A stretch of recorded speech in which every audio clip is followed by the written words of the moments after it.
Ay, el carnaval tiene diferentes miradas, diferentes explicaciones. Hay quienes desde la cultura ven el carnaval como una fiesta de igualdad, de desenfreno, en el que todos somos iguales detrás de una máscara. Hay quienes ven al carnaval desde la parte religiosa, en esto que antecede a la Cuaresma. El carnaval tiene diferentes miradas y para hablar de estas miradas hemos invitado a Noticiando al doctor Cleber Cárdenas, quien es antropólogo y nos va a dar una visión más clara sobre lo que es carnaval. Bienvenido y adelante. Bueno, muchas gracias. Bueno, quisiera aclarar, ¿no? Yo soy en realidad literato, con una maestría en estudios culturales y el doctorado en estudios culturales latinoamericanos.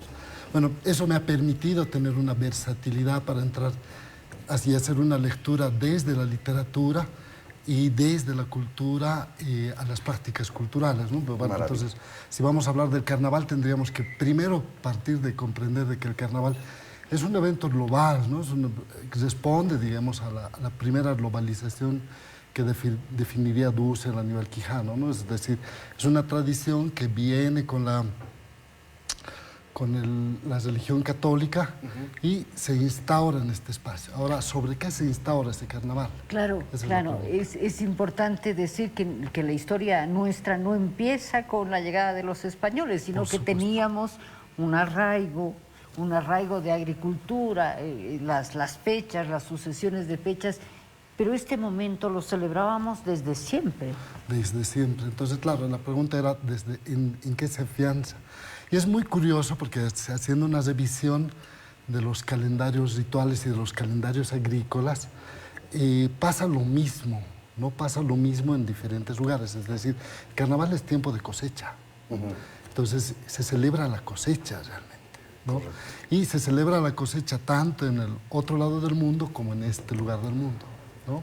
Entonces, sobre esa tradición festiva, donde aquí en los Andes en los valles bolivianos y todo el mundo, estamos celebrando las cosechas, ¿no? Abundancia de choclo, abundancia de queso, tenemos muchos productos. Entonces, esa abundancia es la que se está celebrando y eso empalma con estos ritos católicos y crean esta otra cosa que es tan novedosa, digamos, ¿no? El carnaval. Ahora, nuestro carnaval tiene una peculiaridad particular, ¿no? ¿Cuál? Una de las cosas interesantes del Carnaval de Oruro, vamos a hablar del Carnaval de Oruro, es de que en el Carnaval de Oruro terminan confluyendo muchos elementos que lo hacen particularmente distinto al resto de carnavales. Pongo un ejemplo. Es tradicional bailar diablada o que haya representaciones de diablos en estas fechas en diferentes lugares del territorio latinoamericano, desde Guatemala hasta Chile, digamos, ¿no? Sin embargo, la diablada que conocemos como boliviana o como orureña o como paceña, la diablada ha tenido un proceso y un devenir muy particular, ¿no? Podríamos decir, digamos, de que en el Ecuador se baila diablada con diablo humas y el diablo es una especie de cusillo, digamos, ¿no? Es decir, es un elemento medio grotesco, gracioso, que hace las delicias del público. En el caso nuestro, es una procesión primero. Claro, ¿no? Claro, es una procesión religiosa. Una procesión religiosa. ¿Es esto por la leyenda esta de la serpiente y la virgen? ¿Es que es un ajuste pagano religioso? Podría ser, histórico, pagano religioso. Es que confluyen muchas cosas. Claro. ¿No? Confluyen muchas cosas. A ver, una de las cosas que confluyen, por ejemplo, es que hacia 1920, más o menos, 1930, el Estado boliviano acepta pagar a los mineros las mitas excedentes. Entonces los obreros empiezan a cobrar por la mitad. Antes la mitad era un servicio gratuito. Así es. ¿No? Entonces, en las bases, es decir, en el pueblo, hay excedente económico desde 1930, 1920. ¿Que se va a reforzar y afianzar totalmente el 52? Por supuesto que sí, pero ya hay un antecedente de excedente económico. ¿Qué es lo que logra el excedente económico? Que los que participan en los actos rituales festivos tengan más dinero para gastar. Y eso va a repercutir en la presencia de los artesanos que van a empezar a trabajar con los bordados finos. Cosas con más las finas, máscaras, cosas más vistosas. con cosas muy elaboradas. Entonces, en los principios del carnaval, digamos, cuando ya los diablos hacia 1930, 40, se hacían hacer las máscaras cada uno. Era una tradición muy rica, ¿no? Muy rica porque el mascarero iba y les decía, ¿dónde quieres que te ponga el lagarto? No era un dragón ni nada por el estilo, le ponían el lagarto. Claro, se ha venido y se sofisticando todo eso, pero eso tiene que ver con ese excedente económico. Primero. Correcto. Hacia 1920, Bolivia tiene ¿cómo se puede decir? Un idilio muy interesante con la presencia alemana. Entonces llega Hans Kuhn, pero antes ya había llegado otro alemán que trabajó en el ejército, y fundan así en un largo proceso, bueno, en realidad a principios del siglo ya habían fundado la primera escuela de instrumentos musicales, militares. ¿no? En Oruro. Una de las importantes es de Oruro.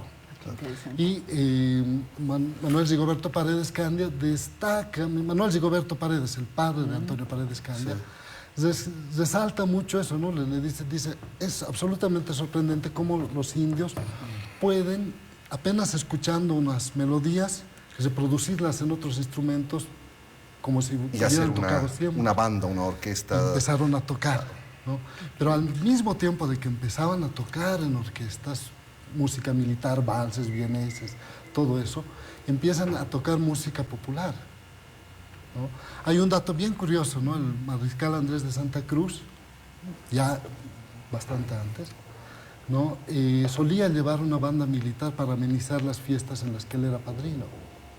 Y obviamente no les tocaban valses vieneses, no les tocaban música popular. Fiesta. Entonces, ese cruce, ¿no? Ese cruce entre la profesionalidad de las bandas de bronce aparece en Oruro, que le da otro cuerpo. Claro. Ahora, también hay una simbiosis con la parte religiosa, ¿no? Que es muy importante en el Carnaval de Oruro. La peregrinación, de hecho, que se va a llevar a cabo mañana es justamente eso, es una peregrinación. Y en el caso particular de la Diablada, que es el ángel que comanda, ¿no? Que comanda las legiones de diablos que vienen por detrás, en una especie de simbolismo que el bien siempre gana sobre el mal. Claro. Ese ya es un proceso, desde mi punto de vista, ¿no? Esa es una interpretación mía nada más. Es de que hay un proceso de racionalización del acto festivo, ¿no? Entonces, la racionalización, la modernización del acto festivo empuja a los productores de la fiesta a, entre comillas, civilizarla, ¿no? Entonces la mandan a la Virgen por delante para decir de que esta no es una fiesta de cosecha, sino es una fiesta religiosa. Correcto. ¿No? Entonces la suplantación entra por ahí, digamos. ¿Dónde o en base a qué elementos esta celebración va nutriéndose cada vez con más fuerza? En la nota que veíamos había una declaración de un turista chileno que decía, yo quiero saber de dónde sale tanta fuerza en el carnaval, tanta riqueza, tanta diversidad. Ese es un proceso más interesante en nuestro contexto histórico. Si nosotros revisamos qué es lo que pasa en diferentes espacios fuera de Latinoamérica, digamos, es posible contar 3, 4 danzas folclóricas en cada país, ¿no? Hay muchas danzas, ¿no? Pero las que son reconocidas por el Estado son 4 o 5, ¿no? Entonces vemos, por ejemplo, Perú es riquísima en danzas, pero la que es reconocida es la marinera, no me acuerdo qué otra danza más. En Colombia es el sanjuanero, los tambores, ¿no? En Quito es... los sanjuanitos, ¿no? Los sanjuanitos, esas son las reconocidas, ¿no? Como folclóricas. En el caso boliviano, a raíz de 1952, se establecieron festivales folclóricos, ¿no? Que se hacían en los estadios, ¿no? Y había un premio, que ha sido una cosa muy racionalizada por el Estado, para que presenten nuevas danzas. Se impulsaba, se premiaba la presentación de danzas. Eso ha hecho que nuestro repertorio folclórico sea absolutamente extenso, ¿no? Tenemos fácil 25 danzas. Y se van incorporando nuevas, y se ¿no? incorporan Ahora nuevas. hay unas nuevas danzas que no, están... pero el caporal debe tener cuanto máximo 25, 30 años, Desde ¿no? los 70. No es más. Los 70. Desde los 70 50, ya hay otras ya va a danzas. tener 50. Ya va a ser 50. El carnaval de La Paz. También tiene sus particularidades con el pepino y con todos los chutas que son muy importantes en La Paz. Un poco, ¿de dónde viene todo esto? Bueno, hay una investigadora muy interesante que se llama Beatriz Rosels, que trabajó conmigo en el proyecto Fiesta Popular Paceña en el Instituto de Estudios Bolivianos de la UMSA. Y ella hizo un rastreo del pepino y encontró de que es una simbiosis entre el Pierrot francés y el cusillo, ¿no? El cusillo andino se van mezclando y ella justo encontró una foto bellísima de un medio cusillo, medio Pierrot al mismo tiempo, una foto antiquísima, donde es posible advertir, y ella hace una reflexión muy linda de eso, ¿no? El pepino efectivamente es un personaje mestizo, es un personaje urbano, no solamente es un mestizaje de sangre, sino también es en un espacio específico, ¿no? Y es un personaje además popular, digamos, ¿no? Popular, de los sectores populares, que ha logrado ganarse el corazón de toda la ciudad, ¿no? De toda la ciudad. Entonces ya la ciudad se reconoce con el pepino. Posteriormente, desde el área rural, entra el chute y la cholita, ¿no? a formar parte de nuestro trío del carnaval paceño. Por un lado, ¿no? Pero por el otro lado, el carnaval paceño está firmemente afianzado en las estudiantinas, ¿no? Hay varios grupos con bandoneones y todo eso que vienen desde los 20, ¿no? Vienen desde antes, bastante, ¿no?